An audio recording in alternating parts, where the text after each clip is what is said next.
What's up, guys? We are back with a big Saturday of NCAA football action here on Saturday, September 14th. We're back at it 12-6 through the first 2 weeks. Let us know in the comments how pumped you are for NCAA football and NFL videos here on the weekends. If you want to win all of your bets this weekend, hit that like button. It's good luck and shows support for the channel and all the hard work we're putting in here every single day. Subscribe to the channel so you don't miss out on our daily content, and turn on notifications so you don't miss out on the value of the early lines. You can now also sign up for a channel membership. Channel members get exclusive early access to all NFL and college football videos and get their names up on the screen just like they are right now. I really appreciate all the support from you guys and all the support from the donations on the Friday video.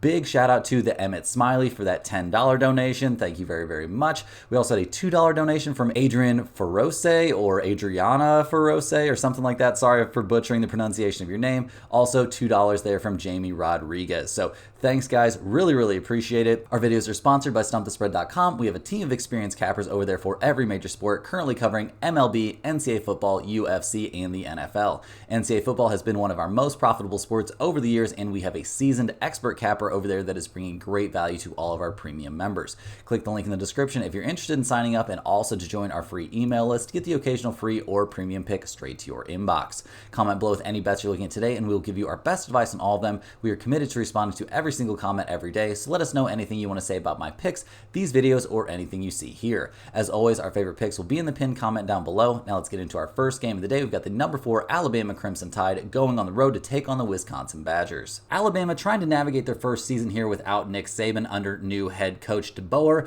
bringing in an insane offensive coach who put up insane numbers at Washington, and with this squad, he should be able to put up similar numbers, being able to recruit to this storied program. Quarterback Jalen Milroe is coming off of a breakout season, and we're expecting him to be at least as good as he was in 2024. GM Miller and Justice Hayes are supposed to be in for breakout seasons, and so far have not disappointed at all. The Alabama offensive line is probably the best in the NCAA. No major news there, guys. This is definitely a program that prides itself on being dominant there in the trenches.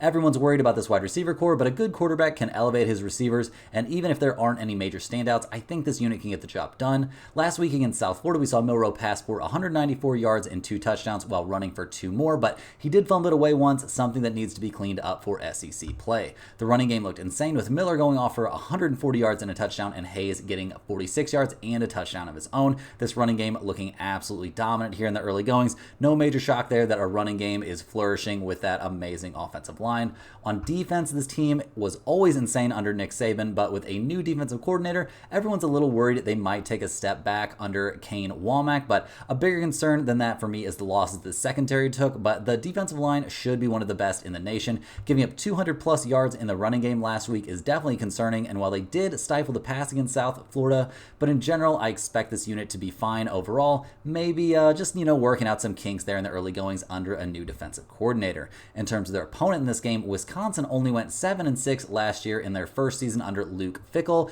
and with a tough schedule in 2024, improving on that is not going to be easy. The Badgers' offense wasn't great last season, especially in Big Ten games where they averaged only 4.89 yards per play, and there are a lot of questions around this unit in 2024. Chev Malusi being back from injury should be nice, and they have a couple of solid wide receivers, but you need an elite quarterback to have an elite offense, and we don't really know if Tyler Van Dyke, who came over from Miami, is going to be up to that task.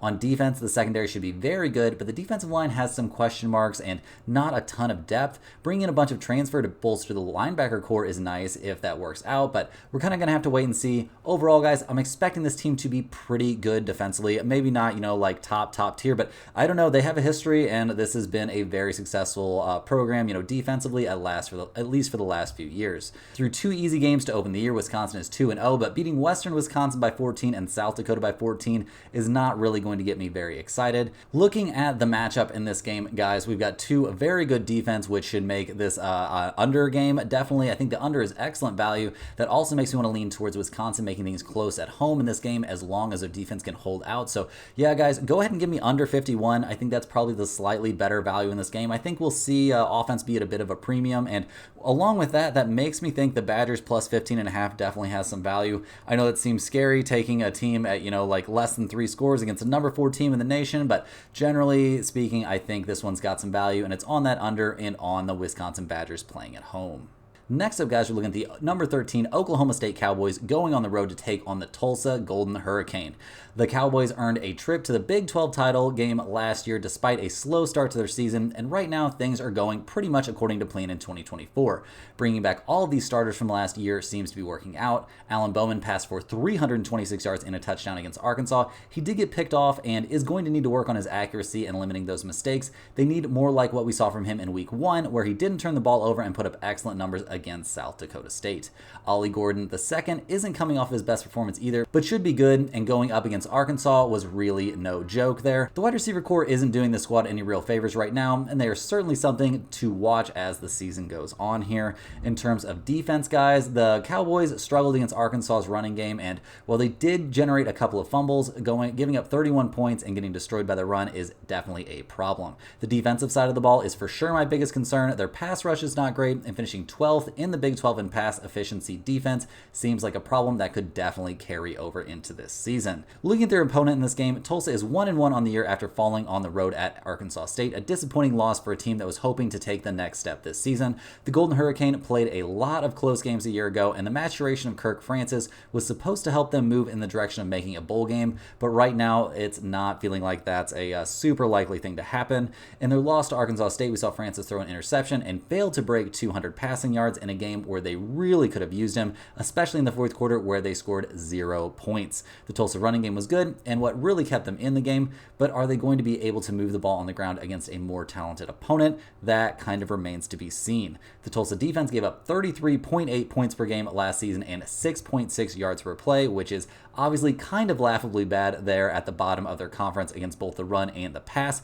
Bringing in a couple of linebackers through the portal might help the returns in the early goings, but yeah, guys, I'm not really too stoked about the way this defense is looking. So checking out the matchup for this game, I mean, obviously Oklahoma State is the far better team, and I do think after narrowly escaping a loss in overtime last week, they'll be locked in and not overlooking this opponent, so taking them to win by 3 touchdowns is not terrible. I also think you could take a look at the under, as the Cowboys defense should be locked in, and I don't expect Tulsa to be able to do much on offense except try to run the ball, which should shorten the game, and with Oklahoma State wanting to get their running game going as well, I think the under is likely the best value in this game.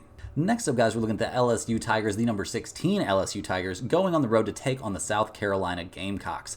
LSU didn't start their season the way they wanted, losing 27-20 against USC, and while they did bounce back with an easy win over Nicholls, plenty of questions remain about this squad. Nussmeier passed for 300 yards and 6 touchdowns against Nicholls, but against USC, while he did crack 300 yards, he did get picked off once. Really, he's been fine this season, and all the preseason projections that he was going to be a rising star that could step into the void left by the departure of Jaden Daniels seem to be coming true here in the early goings. The Tigers' running game did not look great in week 2, where they concentrated on the pass, and in their game against USC, I mean, Emory Jr. was good, but only got 10 attempts. Establishing the running game could be something that would help this team, but I'm not really sure if that falls into their game plan, at least at this point in the season. So we're going to take a look at their defense here.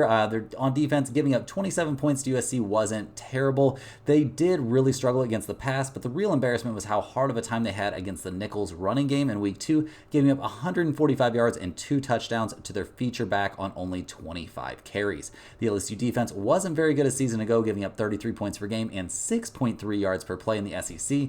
The defensive line isn't great, and they didn't have a great time in the transfer portal either, so kind of stuck with what they had, and right now the early returns are not great on this defense. So looking at their opponent for this game, South Carolina didn't get off to a good start last season, but through 2 pretty easy games to start this year, they're still undefeated. The offense didn't have a great time against Old Dominion in their season opener, but came away with a win in a very close game. In week 2, they dominated Kentucky 31-6 and now get their first major test of the season. Against Kentucky, Lenora Sellers' lack of experience showed, as they only let him throw the ball 14 times and he still managed to get picked off once while also getting 2 touchdown passes. The running game really struggled in that one, and generally the offense didn't look all that great to me. I'm very concerned about this Gamecocks offense. It's been a little bit troubling here in the early goings. Defense has been a completely different thing for the Gamecocks, though. They allowed only 6 points in week 2 and came away with 2 turnovers, a number that would have been way bigger if they could have gotten any of the 4 fumbles they generated. This defense brought in some solid pieces through the portal and now have plenty of depth and should be very, very good pretty much on all levels. In this matchup, guys, I'm leaning towards the under. The South Carolina defense has been great, so I'm expecting big things from them, and it's not like we're worried about the Gamecocks doing much on offense themselves right now. The under is 5-0 over South Carolina's last 5 games against conference opponents, so following that trend doesn't seem like a terrible look. Next up, guys, we're looking at the number 24 Boston College Eagles going on the road to take on the number 6 Mizzou Tigers. This is probably one of the biggest, most hyped up games in the NCAAs this weekend. Boston College got the comfortable Week 1 win over then number 10 Florida State, then cruised to a 56-0 win in Week 2, taking down Duquesne. This team didn't come into the season with a lot of hype, projected to be around 50th in the nation, but this hot start has them up into the top 25. Bill O'Brien has to be stoked with how things are looking here in the early goings, but another real test is coming up here for them in Week 3. Thomas Castellanos was very good last season, and while the ball has been taken out of his hands in a large part this season in favor of the running game, he has put up very good numbers and is not making any significant mistakes. The running game has been the total and complete focus of this offense. They completely dominated the Seminoles at the line of scrimmage in Week 1, putting up 263 yards and 2 touchdowns on the ground, with not only the running backs, but Castellanos also getting in on the action. That passing game is something this team can go to when it has to, but it seems like there is certainly a clear preference for them towards running the ball. Defensively, the Eagles have allowed a total of 13 points through their first 2 games, an insanely good start to this season. Tim Lewis coming in at defensive coordinator is going to get a lot of credit here if they can continue this kind of domination on that side of the ball. It's been pretty crazy here. Obviously, it's only the first couple weeks, but this defense is looking very good. Mizzou, guys, they're back on the map, earning extremely easy wins in each of their first 2 games, shutting out opponents that had no business being on the same field. The Tigers were a huge surprise team last year, going 12-2 and finishing up 8th in the nation. I don't think they're going to be taking teams by surprise this year, though. Missouri has a high-powered offense they hope can get them into the college football playoff, and with Brady Cook at the helm, there is every reason to expect more big things. Luther Burden III is the SEC's top returning player and one of the most exciting wide receivers in the nation. This is overall one of the deepest pass-catching groups in the NCAA this season, and they can run the ball too with Marcus Carroll and Nate Noel coming in via the portal. On defense, things are a little shaky, but with back-to-back shutouts through weeks 1 and 2, maybe we should feel a little bit better. Corey Batoon taking over as the play caller could help, and bringing back 5 starters should be nice, but the success of the guys they brought in through the portal is going to be key to this team looking good on that side of the ball. They're going to get a real test for the first time in this one, guys. Looking at this matchup, it feels like we have a pretty solid case for the over. Mizzou is obviously making a case as one of the better offenses in all of college football right now, and while the Boston College defense is off to a great start to the season, they haven't faced anything like this Missouri offense. Also, Boston College shouldn't struggle too much to move the ball against a Mizzou defense that has yet to face any sort of real opponent. In terms of the side in this game, guys, we do have a premium pick over at stumpthespread.com, so go over there, check that out. I think it's a very good spot. Next up, we've got the number 18 Notre Dame Fighting Irish going on the road to take on the Purdue Boilermakers.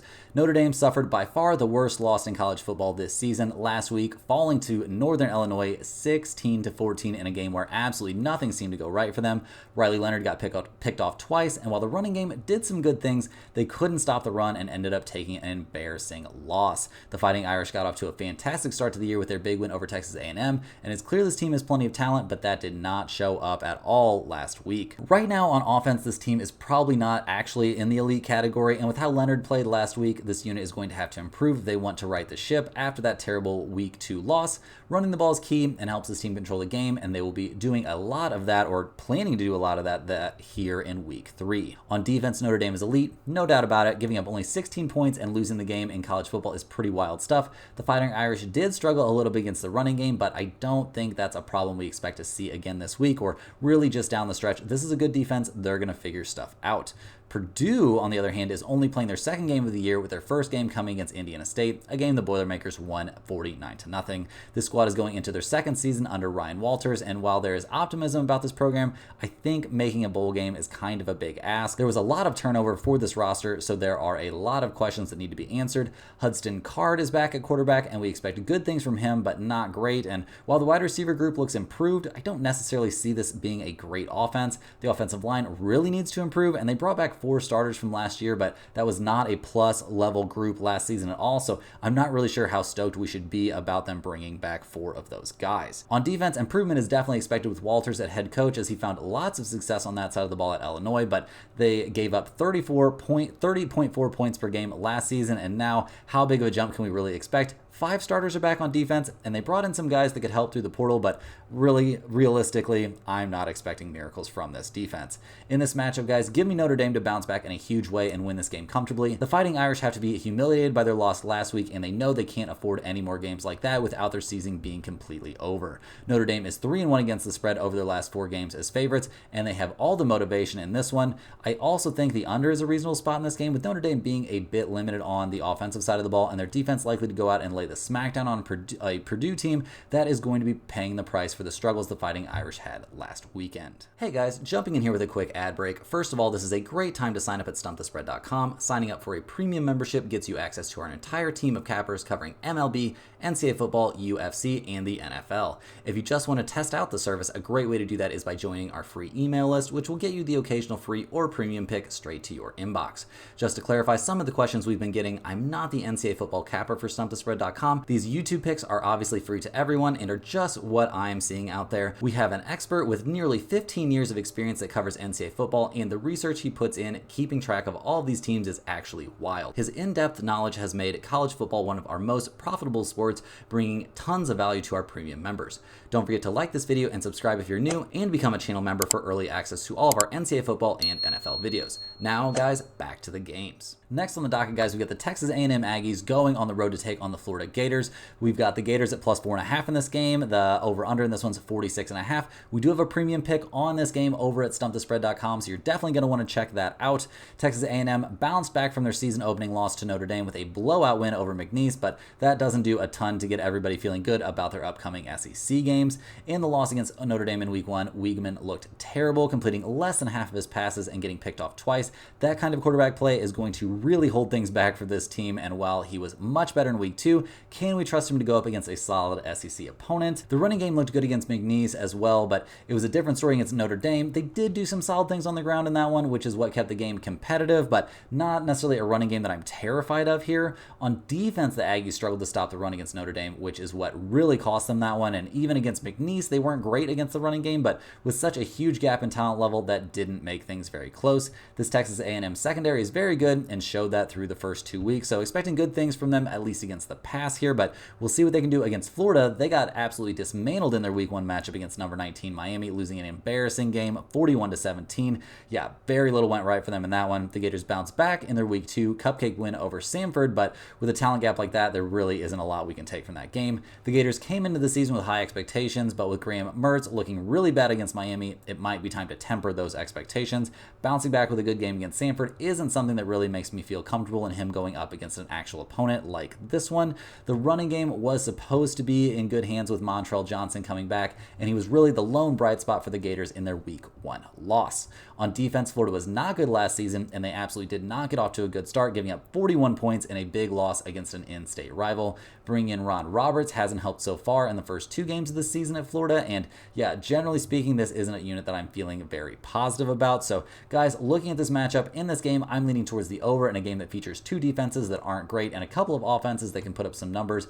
Getting over 46.5 seems like a great spot. The over is 4-0 in the last 4 games that the Gators have played against unranked opponents, so that trend definitely helps us feel even more confident. Moving right along here, guys, we're looking at the Yukon Huskies going on the road to take on the Duke Blue Devils. After going only 3-9 last year, expectations are not super high for the Huskies, and getting off to a slow start against Maryland in Week 1 did not help things. Bringing only 4 starters back for the offense has not been a great look, and Fangio at quarterback, while he was great against Merrimack, looked bad against Maryland, and if this team wants to get close to a bowl game, he's going to have to figure out how to do better against some of these actual competitive teams. The running game got completely shut down against Maryland, and that's supposed to be the strength of this team, but with their offensive line not looking great, that seems like a very big ask to me. On defense, Yukon got destroyed in every facet of the game in week 1, and I don't think doing well against Louis Merrimack is going to help that situation too much, aside from giving some guys their confidence back a little bit. Even against a bad opponent, though, they gave up well over 100 yards on the ground, including a couple of breakaway runs, and they didn't generate a single turnover in that game. Really, not a lot of positive things to say about the Huskies right now. This is looking like a very long season ahead of them. Manny Diaz is now at the helm for the Blue Devils and comes in with a strong defensive mindset after spending 2 seasons as the defensive coordinator at Penn State. Expectations are going to need to be tempered a little bit with Duke coming off back-to-back seasons where they made bowl games, but we will see what Diaz can do out there with this group. Duke comes into this game 2-0 on the season, fresh off of a very competitive game at Northwestern, and have shown good stuff defensively, albeit against some mediocre competition. Only 3 starters came back on defense for the Blue Devils, and completely holding down the Northwestern passing game in week 2 is a solid accomplishment, along with generating 2 turnovers. Overall, I think this defense is poised to be a good one. On offense, things are a little different. Malik Murphy had a pretty good game with 3 touchdown passes and 1 interception, but the running game left me underwhelmed. The offensive line, only having 2 starters back from last season, was very evident, and against good competition, I wonder if they'll be able to hold up in the running or passing game. In this matchup, guys, we're leaning towards Duke to get the win and cover, playing at home in this one. The home team is 5-1 over the last 6 games Yukon has played, and the Huskies are 0-3 in their last 3 road games against non-conference opponents. The under is a very good play in this game as well. The Duke defense is very good, their offense is mediocre, and they want to run the ball. Yukon is not going to be a team we expect to score very often this season and could really struggle against this defense, and they want to run the ball as well, which could shorten the game. So, guys, I like Duke minus 17. I also like the under 48 in this game. Probably a slight lean towards Duke minus 17 for me because Yukon has just looked so bad. That's probably going to be the one that goes in the pinned comment. Rolling right along here, guys, we're looking at the number 1 Georgia Bulldogs going on the road to take on the Kentucky Wildcats. Georgia comes into week 3 as the undisputed number 1 team in the country, following up that great blowout win over Clemson in week 1 with a comfortable cupcake win over Tennessee Tech. While the Bulldogs didn't get the three-peat they were looking for last season, this squad reloaded, bringing in help on both sides of the ball, and currently look like the most loaded roster in the nation. Carson Beck is off to a fantastic start to his season, throwing for nearly 300 yards and 2 touchdowns against Clemson in week 1 without turning the ball over, and we are expecting big things from him this week. The running game continues to thrive with no lack of elite options at running back, and Frazier killing it in week 1, and Etienne and Frazier both looking good in week 2. Yeah, the wide receiver core has also been very good. Really no weaknesses to find for this offense coming into week 3. This unit is looking loaded. On defense, Georgia is looking dominant, bringing back 6 starters from a year ago, definitely paying off. Glenn Schumann has to be about as happy as a defensive coordinator can be, allowing only 6 points through the first 2 weeks. Shutting down a top 15 opponent in week 1 is very impressive stuff. Kentucky came into the season hoping to improve on the 7 wins they've gotten in back-to-back years, but things aren't looking so hot here right off the bat. Defense was supposed to be the strength of this team as they brought back 9 starters, but is that going to be enough for this team to move up the standings in the SEC? In week 1, Kentucky took care of their cupcake opponent, but in week 2, things went a lot differently. The Wildcats got completely destroyed by South Carolina in a 31-6 beatdown. Kentucky passed for only 44 yards and 2 interceptions in the loss, and really have to be asking themselves who they even want to be their starting quarterback. The running game was not terrible in the loss, but they didn't break off any huge runs and are going to be facing an insane defense in this game. Defensively, this team was supposed to be so good coming into the season, and they did hold down the pass against South Carolina and did get an interception, which clearly helps, but the offense put them in such bad spots they couldn't even keep this game competitive.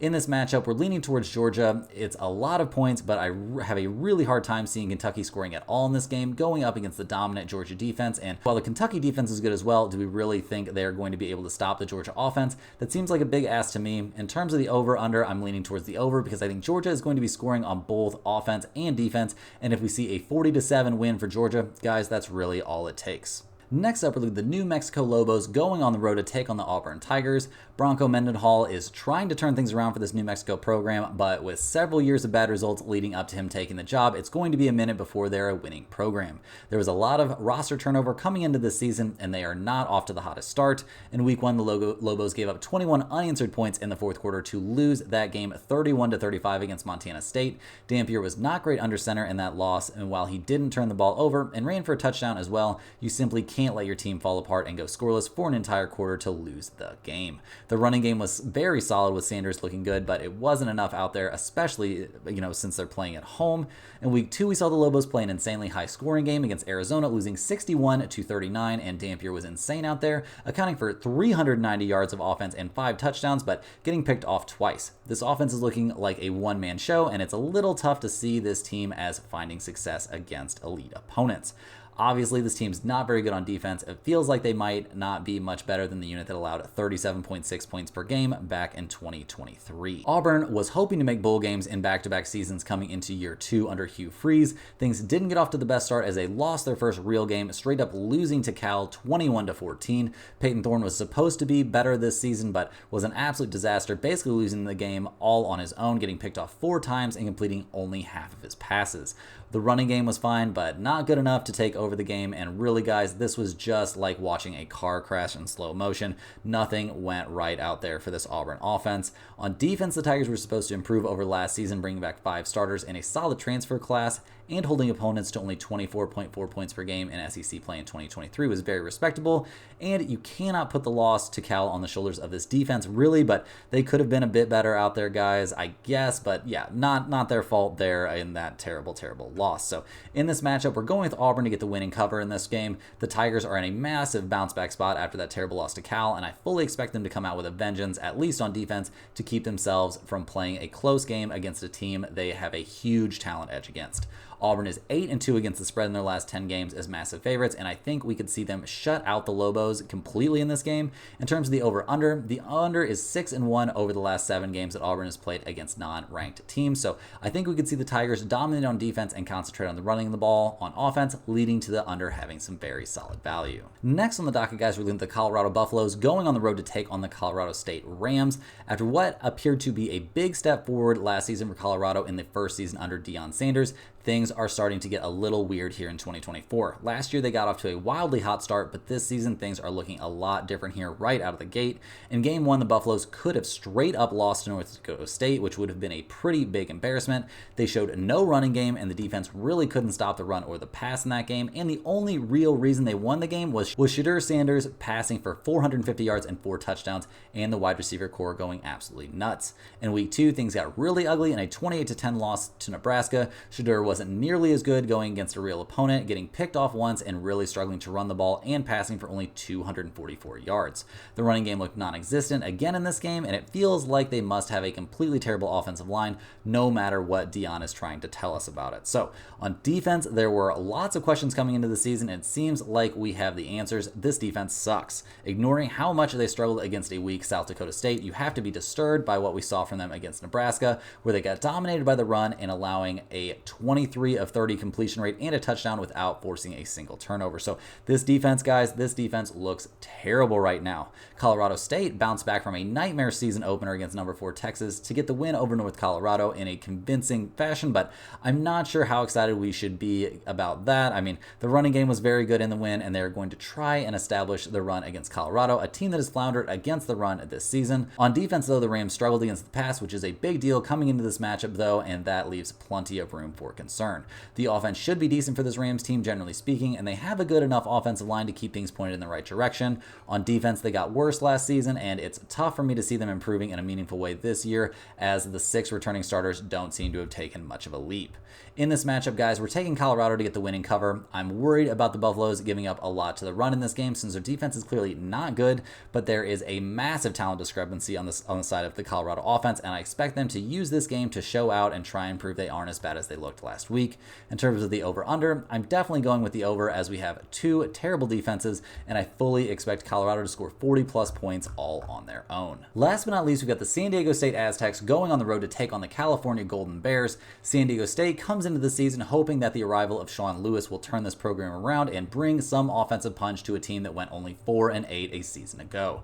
Bringing back only 6 starters can feel pretty bad, though, and while it was from a losing team, we still worry about where they're going to end up in the Mountain West. best. After a week 1 blowout win over lowly Texas A&M Commerce, we saw the Aztecs take on Oregon State in a game that didn't exactly go their way. San Diego State failed to score, getting shut out 21-0. The passing game looked really bad, with Danny O'Neal completing only 11 of 24 passes for 107 yards and obviously no touchdowns. The running game struggled as well, and really this entire offense is left looking for answers, as they were supposed to be strong on that side of the ball and even were slated to have a good offensive line that brought back 3 starters from last season, but things are not working out for them offensively whatsoever. On defense, allowing 21 points in the loss isn't a disaster, and their defense has been what kept their heads above water the last couple of years, but we will see what they can do here going up against a high-riding Cal team.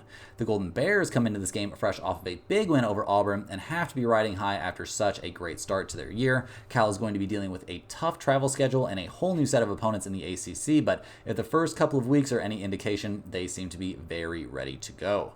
Limiting turnovers, one of the bigger areas of focus for the Golden Bears on offense this season. Limiting turnovers was one of the bigger areas of focus for the Golden Bears on offense this season, and they didn't have a single turnover against Auburn, winning the turnover battle 5-0. Fernando Mendoza was good, passing for 233 efficient yards and 2 touchdowns, and the running game did look serviceable but not elite, and they really needed that 32-yard scamper from Thomas to make those numbers for the entire game look better. Overall, it seems like this is going to be a group that can put up some points against pretty much anyone, but we kind of have to wait and see what they can do against a solid opponent, since their win over Auburn was really helped by the Tigers shooting themselves in the foot over and over again. This Cal defense seems to be coming together as bringing back 8 starters on that side of the ball, and another season for Justin Wilcox's system to work has them going in a great direction. All the turnovers they forced aside, this unit stood up well against the run and the pass in that win and won't be facing nearly as strong of an opponent in this one.